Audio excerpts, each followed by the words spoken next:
ಯಾರ first bench ಅಲ್ಲಿ ಹುಡುಗ ಹುಡುಗಿ ಕೂತಿರ್ತಾರೆ, ನಾನು ಅವ್ರ ಪಕ್ಕ ಕುತ್ಕೊಬಹುದು ಅನ್ಕೊಂಬಂದೇರಿ. ಬಂದ್ ನೋಡ್ತೀನಿ 2 ರೋ ಹುಡುಗಿ ಕೂತವ್ರೆ, 1 ರೋ ಹುಡುಗ ಕೂತವ್ರೆ. ನನಗಂತೂ ಅಯ್ಯೋ ಏನಪ್ಪ ಇದು, ನಮ್ಮ ಅಣ್ಣನ ಮೆಡಿಕಲ್ ಕಾಲೇಜಲ್ಲಿ ಎಲ್ಲರೂ ಅಕ್ಕ ಕುತ್ಕೊಂಡು ಕ್ಲಾಸ್ ಕೇಳಿದ್ರೆ ನಾವು ನೋಡಿ ಸಪ್ರೇಟ್ ಬೆಂಚ್ ಅಲ್ಲಿ ಕುತ್ಕೊಂಡು ಕ್ಲಾಸ್ ಕೇಳ್ಬೇಕಲ್ಲ ಅಂತ ಅನ್ಕೊಂಡೆ. ಹಂಗೆ ನನ್ನ ಫ್ರೆಂಡ್ ಒಬ್ಬ ಇದ್ದ, ಇಲ್ಲ ಹುಡುಗಿ ಮಧ್ಯೆ ಕೂತಿರ್ತಾನೆಲ್ಲ, ನೋಡ್ರಿ ಒಂದ್ಸರಿ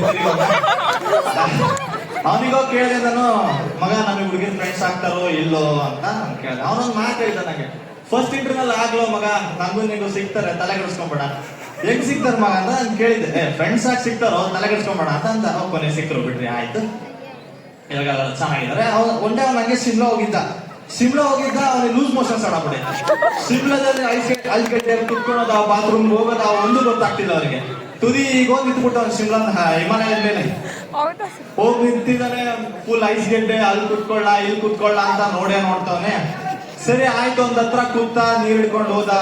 ಅಂದ್ರೆ -ಡಿಗ್ರಿ ಇರುತ್ತಲ್ಲ, ನೀರ್ ಐಸ್ ಆಗ್ಬಿಡ್ತಪ್ಪ. ಇವಾಗ ಏನ್ ಮಾಡೋದು, ತೊಳ್ಕೊಳ್ಳ ಬಿಡ್ಲ ಒಂದು ತಿಳಿವಲ್ದವನಿಗೆ. ಸರಿ ಆಯ್ತು, ಹಂಗೆ ಪ್ಯಾಂಟ್ ಹಾಕೊಂಡ್ ಬಂದ, ಬಾತ್ರೂಮ್ ಲೂಸ್ ಮೋಷನ್ ಬೇರೆ ತಡ್ಕೊಳಕ್ ಆಯ್ತಿಲ್ಲ, ಪ್ಯಾಂಟ್ ಅಲ್ಲೇ ಹಾಕ್ಬಿಡ್ತಲ್ಲ.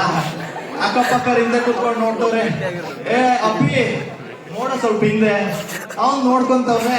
ಸರಿ ಆಯ್ತು, ಹಂಗೆ ಹೆಂಗೋ ಹೋಗಿ ಎಲ್ಲ ಕ್ಲೀನ್ ಮಾಡ್ಕೊಂಡು ಮಾತ್ರ ನೋಡ್ದ. ಹಂಗೆ ನಂಗೂ ಕಾಲ್ ಮಾಡಿದ್ದ, ನಾನ್ ಮನೇಲಿದ್ದೆ. ಏನ್ ಮಾಡ್ತಿದ್ದೆ ಮಗ ಅಂತ ಹಂಗೆ ಕಾಲ್ ಮಾಡ್ದ. ಏನಿಲ್ಲ ಮಗ, ಸುಮ್ನೆ ಕೂತೀನಿ ಅಂತಂದ. ಸರಿ ಆಯ್ತು ತಗೊಳಪ್ಪ, ಇವಾಗ ಆರಾಮಿದ್ಯಾ ಅಂತೆಲ್ಲ ಕೇಳಿದೆ. ಆರಾಮಾಗಿದ್ದೀನಿ ತಗೋ, ತಲೆ ಕೆಡ್ಸ್ಕೊಂಬೇಡ ಅಂತ ಹಂಗೆ ಮಾತಾಡ್ದ. ಇನ್ನೊಂದು ಏನಾಯ್ತು, ನಾನು ಹಿಂಗೆ ಟಿವಿ ನೋಡ್ತಿದ್ದೆ, KSRTC ಬಸ್. ಇವಾಗ ಹೆಂಗಿದ್ರು ಫ್ರೀ ಬಸ್ ಅಲ್ಲ, ಎಲ್ಲರೂ ಫ್ರೀ ಬಸ್ ಅಂತ ಫ್ರೀ ಬಸ್ ಹತ್ಕೊ ಓಡಾಡಿದ್ರು. ಓಡಾಡಿದ್ ಬೇಜಾರಿಲ್ರಿ, ಪಾಪ ಬಸ್ ಡೋರ್ ಕಿತ್ ಕೈ ಕೊಡ್ತಾರವ್ರು. ಬಸ್ ಡೋರ್ ಕೈ ಕಿತ್ ಕೊಡೋದೇನು, ಡ್ರೈವರ್ ಸೀಟ್ ಇಂದ ಹತ್ತದೇನು, ಪಾಪ ನನಗಂತೂ ಬೇಜಾರಾಯ್ತು. ಹಂಗೆ ಯಾವತ್ತೂ ಮಾಡಕ್ ಹೋಗ್ಬೇಡ್ರಿ. ಫ್ರೀ ಬಸ್ ಇದ್ರೆ ಫ್ರೀ ಬಸ್ ನ ಕರೆಕ್ಟ್ ಆಗಿ ಉಪಯೋಗಿಸ್ಕೊಡ್ರಿ. ಬಸ್ ಗಿಸ್ ಡೋರ್ ಎಲ್ಲ ಕಿತ್ ಕೈ ಕೊಡಕ್ ಹೋಗ್ಬೇಡ್ರಿ. ಗೌರ್ಮೆಂಟ್ ಬೇರೆ ಆಕ್ಷನ್ ಸರ ತಗೊಳುತ್ತೆ. ನಿನ್ನ ಲವ್ ಮ್ಯಾರೇಜ್ ಮತ್ತೆ ಅರೇಂಜ್ ಮ್ಯಾರೇಜ್ ಬಗ್ಗೆ ಬರ್ತೀನಿ ನಾನು. ಇನ್ನು ಲವ್ ಮ್ಯಾರೇಜ್ ಅಂದ್ರೆ ಅವ್ರಾಗ ಅವರೇ ಗುಂಡಿಗೆ ಬೀಳ್ತಾರೆ. ಅರೇಂಜ್ ಮ್ಯಾರೇಜ್ ಅಂದ್ರೆ ಎಲ್ಲರೂ ಸೇರಿ ಗುಂಡಿಗೆ ತಾಳ್ತಾರೆ. ಲವ್ ಮ್ಯಾರೇಜ್ ಆದಷ್ಟು ಡೈವರ್ಸ್ ಕೇಸ್ಗಳೇ ಜಾಸ್ತಿ ನಾನ್ ನೋಡ್ದಂಗೆ. ಇನ್ನು ಅರೇಂಜ್ ಮ್ಯಾರೇಜ್ ಅಂದ್ರೆ ಅವ್ರೇನು ಒಳ್ಳೇದಂತ ಹೇಳಲ್ಲ, ಹೌದು ಡೈವರ್ಸ್ ಆಗ್ತವೆ. ಸ್ವಲ್ಪ ನಗರು ಮಾಡ್ಬೇಡ್ರಿ, ಬೇಜಾರಾಗ್ತದೆ.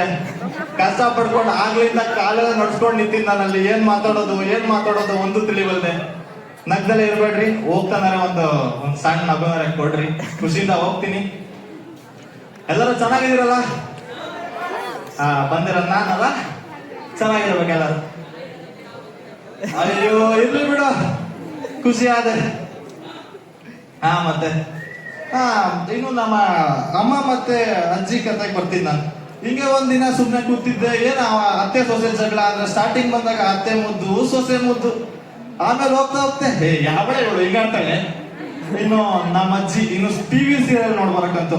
ಇನ್ನು ಅಮ್ಮಗೆ ಶ್ರೀರಸ್ತು, ಅಜ್ಜಿಗೆ ಭಾಗ್ಯಲಕ್ಷ್ಮಿ. ಅಟ್ ಎ ಟೈಮ್ ಬರ್ತವೆ ಎರಡು 7:30 ಬಾರಮ್ಮ. ಇನ್ನು ಆ ಚಾನಲ್ ನೋಡೋದ, ಈ ಚಾನಲ್ ನೋಡೋದ, ಒಂದು ತಿಳಿಯೋದು ಯಾರಿಗೂ. ಇನ್ನು ಅವರಿಬ್ರು ಜಗಳ ಅಂತೂ ಕೇಳಕ್ಕಾಗಲ್ಲ. ಪಾಪ ಅಪ್ಪ ಮಧ್ಯ 2 ಟಿವಿ ತರಕ್ ಆಗಲ್ಲ. ಮಿಡಲ್ ಕ್ಲಾಸ್ ಫ್ಯಾಮಿಲಿ 1 ಟಿವಿ ಎಲ್ಲ ಇಬ್ರು ಅಡ್ಜಸ್ಟ್ ಮಾಡ್ಕೊಂಡು ನೋಡೋ ಪರಿಸ್ಥಿತಿ. ನಿಮ್ ಮನ್ಯಾಗ 65 ಇಂಚ್ ಟಿವಿ ಇತ್ತಲೆ, ಮಿಡಲ್ ಕ್ಲಾಸ್ ಅಂತ ನೀವು. ಮಿಡಲ್ ಕ್ಲಾಸ್ ಫ್ಯಾಮಿಲಿ ಅಂದ್ರೆ ಗೊತ್ತಿರ್ಲೇಬೇಕಲ್ಲ. ಒಂದ್ ಸೋಪ್ ಅಂಟಿಲ್ಲ ಅಂದ್ರೆ ಮಿಡಲ್ ಕ್ಲಾಸ್ ಫ್ಯಾಮಿಲಿನೇ ಅಲ್ಲ. ಪೇಸ್ಟ್ ನ ಉಜ್ಜಿ ತೆಗಿಲಿಲ್ಲ ಅಂದ್ರೆ ಅಲ್ಲುಜಕ್ಕೆ ಆಗಲ್ಲ. ಕೊನೆಗ್ ಬ್ರಷ್ ಪೇಸ್ಟ್ ತಗೊಳೋದೇನು, ಅದನ್ನ ತಿರುವದೇನು, ಲತುಡಿಯಲ್ಲಿ ಊತಿ ಪೇಸ್ಟ್ ತಗೋದು ಅಲ್ಲಿಸ್ತಾರೆ. ಇನ್ನು ಲವ್ ಮ್ಯಾರೇಜ್ ಮತ್ತೆ ಅರೇಂಜ್ ಮ್ಯಾರೇಜ್ ಬಗ್ಗೆ ಹೇಳ್ತಿದ್ದೆ ಅಲ್ಲ. ಇನ್ನು ಈಗಿನ ವೆಡ್ಡಿಂಗ್ ಪ್ಲಾನರ್ಸ್ ಅಂತೂ ಕೇಳಂಗಿಲ್ಲ ನೀವು. ಏನವ ಲವ್ ಮ್ಯಾರೇಜ್ ಅರೇಂಜ್ ಮ್ಯಾರೇಜ್ ಅದು ಒಂದು ಗೊತ್ತಾಗಲ್ಲ. ಇನ್ನು ಅರೇಂಜ್ ಮ್ಯಾರೇಜ್ ಅಲ್ಲೂ ಮಣ್ಕಾಲ್ ಊರಿ ಪ್ರಪೋಸ್ ಮಾಡ್ತಾರೆ, ಲವ್ ಮ್ಯಾರೇಜ್ ಅಲ್ಲೂ ಮಣ್ಕಾಲ್ ಊರಿ ಪ್ರಪೋಸ್ ಮಾಡ್ತಾರೆ. ಯಾಕಂದ್ರೆ 2 ಲಕ್ಷ ಕೊಟ್ಟಿರ್ತಾರಲ್ಲ ಅವರು ಪ್ರೀ ವೆಡ್ಡಿಂಗ್ ವಿಡಿಯೋಗೋಸ್ಕರ. ಹಂಗೆ ನಡೀತಿರ್ತದೆ, ಚೆನ್ನಾಗಿರ್ತಾರೆ ಎಲ್ಲರೂ. ಒಂದ್ ಸ್ವಲ್ಪ ನಗರ ಮಾಡ್ಬೇಡ್ರಿ, ಬೇಜಾರಾಗ್ತದೆ ಪ್ಲೀಸ್. ನನ್ನ ಫ್ರೆಂಡ್ ಅಂತೀನಿ ಹುಡುಗಿರ ಮಧ್ಯೆ ಕೂತಿ ಅಂದಾಗಲೇ ಸ್ವಲ್ಪ ಕಷ್ಟಪಟ್ಟು ನಿಂತೀನಿ. ಹೊರಗಡೆ ಫುಲ್ ಕಾರೆಲ್ಲ ನಡೆಸ್ಕೊಂಡು ನಿಂತಿದ್ದೆ. ನಾನಂತ ಏನ್ ಮಾತಾಡೋದು ಅಂತ. ಜೈ ಪ್ರಜ್ವಲ್. ನಿನ್ನ ನೋಡಕತ್ತೀನಿ. ಶಬಾಷ್. ಸಾಕು ಬಿಡೋ, ಖುಷಿ ಆಯ್ತು. Thank you. ಹೌದು.